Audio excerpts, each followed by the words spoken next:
Hello and welcome. My name is Kyle, and this is How You Level Up, a podcast that decodes language to help you become your best self.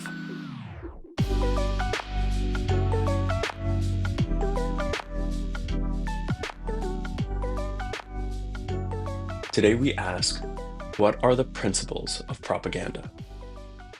I was reading an interesting line in Ludwig Wittgenstein's book, The Treatise of Philosophy Logic. It's linked in the show notes. And this line got me thinking. The line said, logic has to take care of itself.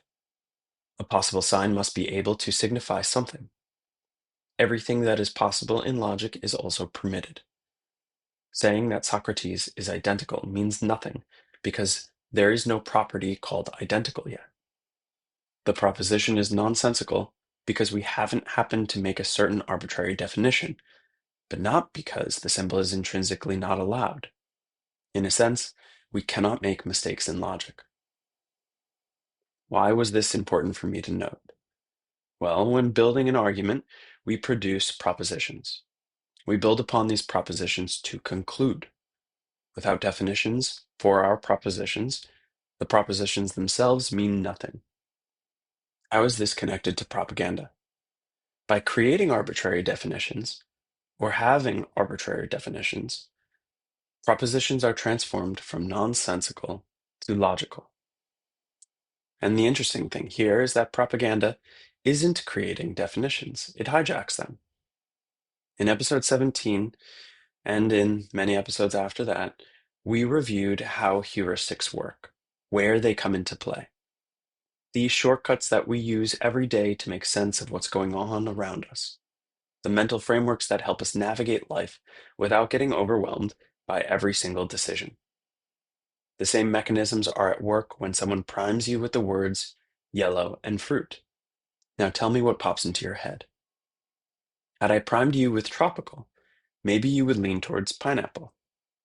Had I primed you with monkey, maybe you would have leaned toward banana. Had I primed you with yellow fruit and when life gives you blank, you likely would have said lemons. Propaganda works by turning these helpful shortcuts into weapons against your own reasoning abilities. Think about it this way. When you hear the word patriot, what comes to mind? Your definition of that word doesn't appear out of nowhere. It isn't something that you read once in a book. It was built through your socialization at home, the information you absorb from the media, your personal experiences, and the groups you associate with. In other words, your entire worldview shapes that definition. Propaganda understands this process intimately. It leverages it. It doesn't wait for you to naturally develop new definitions. It manufactures new definitions for you by leaning on your heuristic.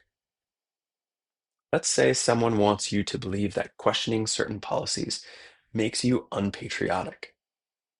It will start by anchoring you to a specific definition of patriotism. Maybe you're shown images of flags and soldiers while talking about loyalty and authority. There will be repeated associations over and over until your brain creates a schema connecting patriotism with unquestioning compliance. This is semantic priming on steroids. Just like if I say a word and ask you to say a word back, that's semantic priming. So if I say hot and you say cold, I say white and you say black, I say peanut butter and you say jelly. Propaganda primes your brain with carefully chosen associations until you start thinking exactly how the message intends you to think. And who would believe in these primed definitions? The interesting thing is that we all do, all of us, to some extent. Your worldview makes you vulnerable to specific types of propaganda. If your personal experience taught you that authority figures can't be trusted, you'll be susceptible to anti-establishment propaganda. If your socialization emphasized respect for tradition, you'll be vulnerable to propaganda that appeals to, quote unquote, the way things used to be. A luxury car ad is running on your TV. They show you expensive watches, fine dining, and mansions because they're priming you to think about and care about wealth and status. Another ad is for cleaning products and uses the word pure and clean and family because you're being primed for safety and care. You see a billboard or an advertisement on a bus for a food product, and the words you read are fresh and natural and whole. These words are there to prime you with considerations for your health. Propaganda becomes especially powerful in group settings. Remember groupthink from episode 60? This is that psychological phenomenon where individuals in a group desire harmony at the expense of critical thinking. Propaganda deliberately creates artificial group dynamics, like groupthink. It works like this.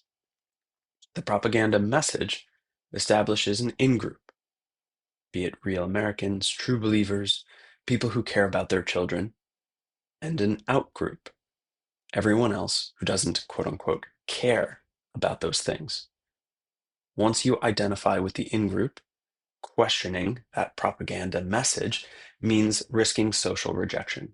So you don't question it.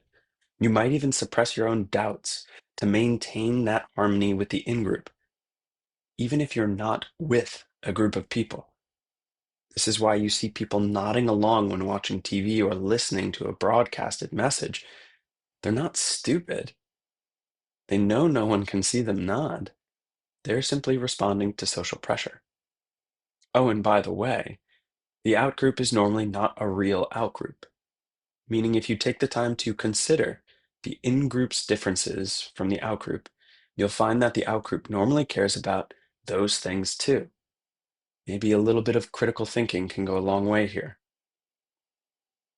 Then what happens if you don't accept a definition? What happens if you don't nod along? This is where shame comes into play. Remember shame from episode 68? It's a little bit different from guilt or embarrassment.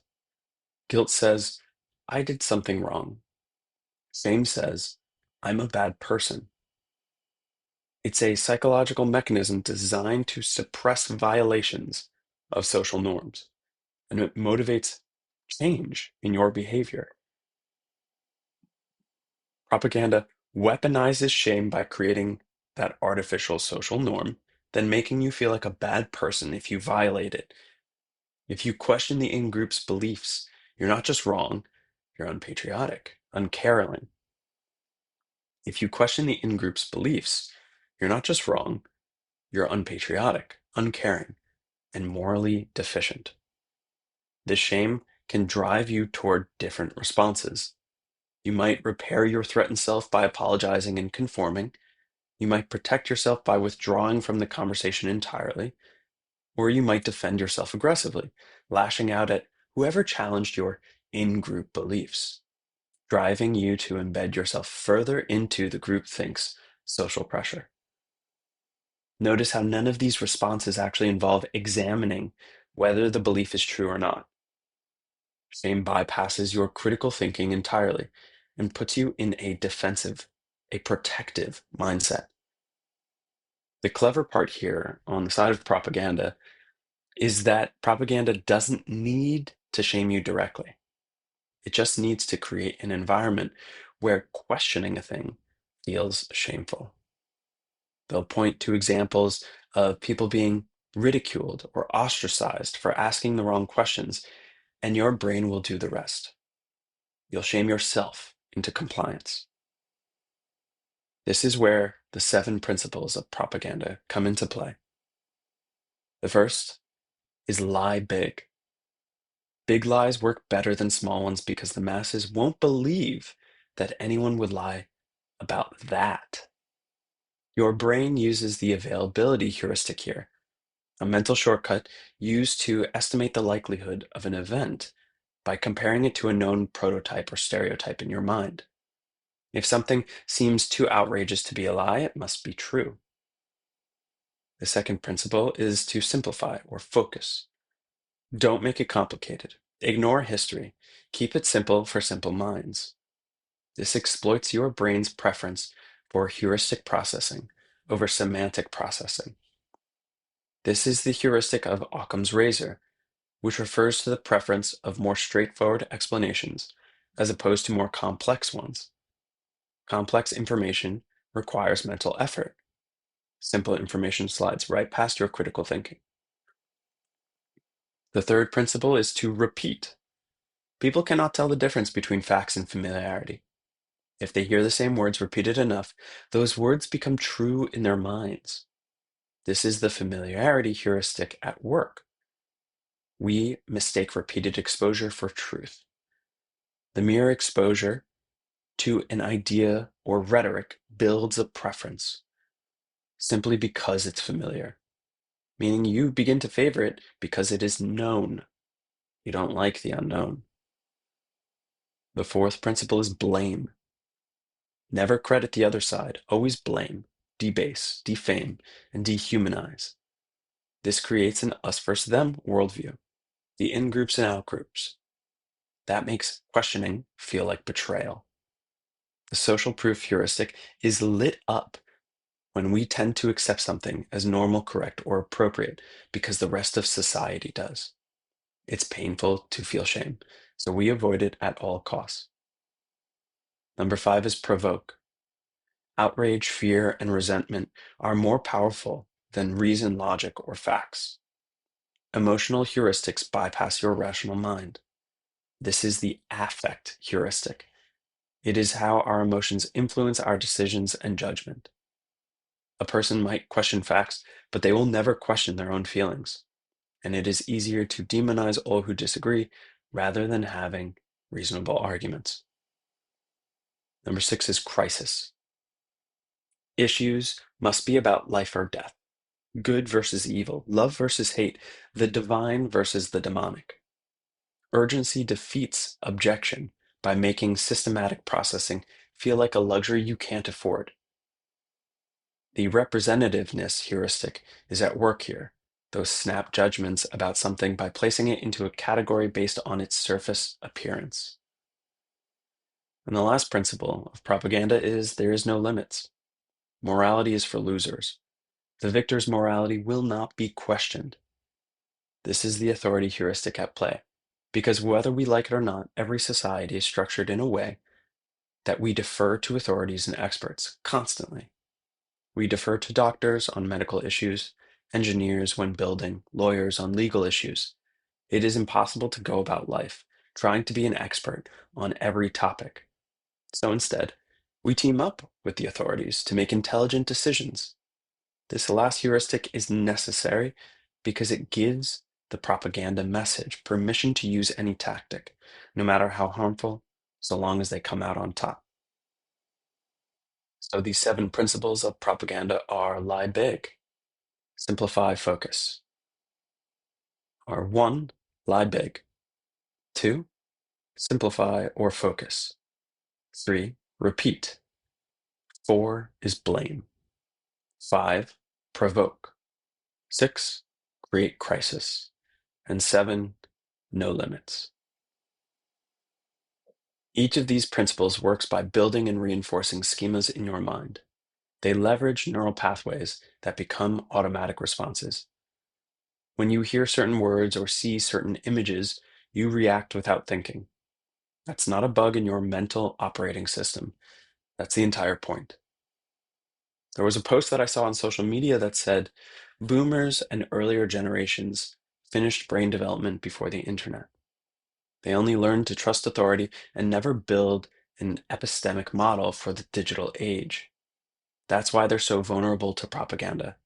Most are unfit for a world of infinite information, and only their deaths will end mass compliance culture. Whether you agree with this assessment or not, it raises an important point. The digital age has weaponized our ancient psychological mechanisms at unprecedented scales and speeds. The social media like button, the share button, these features aren't for fun. They're digitized heuristics. The algorithms don't just show you information, they create echo chambers that reinforce your existing worldview. It wasn't by accident that algorithms stoke outrage, fear, or confirmation of your biases.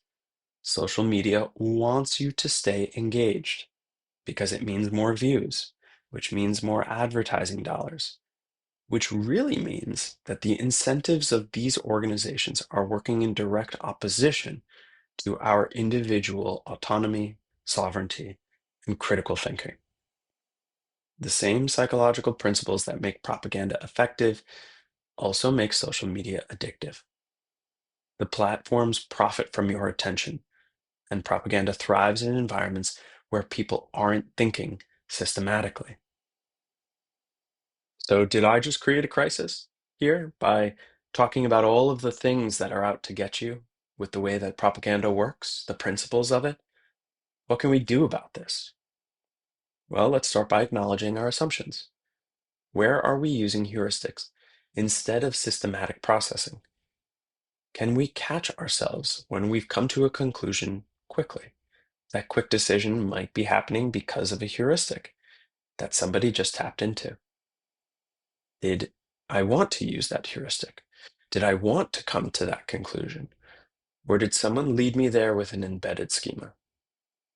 We can ask challenger questions. What might I be missing if I'm agreeing with this?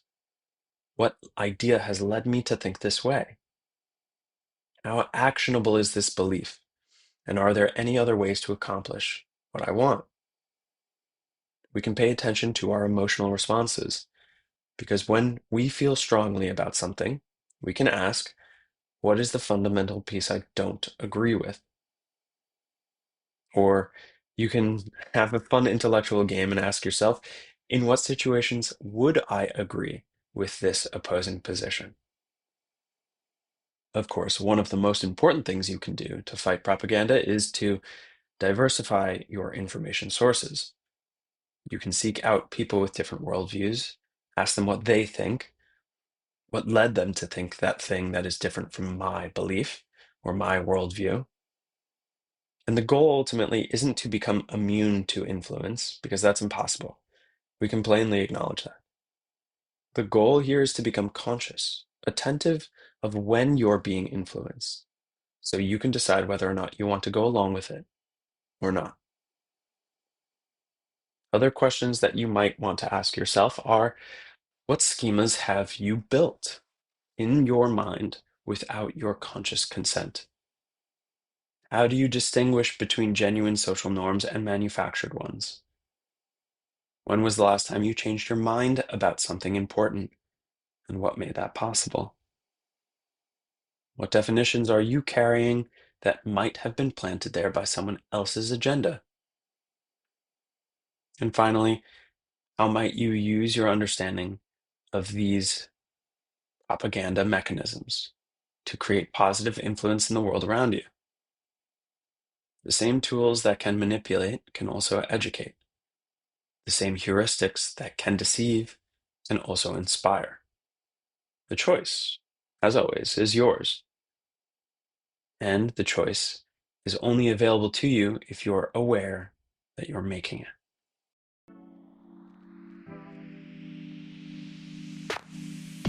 Thank you for listening to How You Level Up. If you're enjoying the show, subscribe and give a 5-star rating. There are new episodes each month asking questions about timeless communication lessons. Language is a medium for sharing, and the knowledge unpacked here can be applied to anyone, anywhere, facing any challenge. If there's a question or topic you'd like me to dive into next, send a note to any of my connected social media accounts. This is all about how you level up.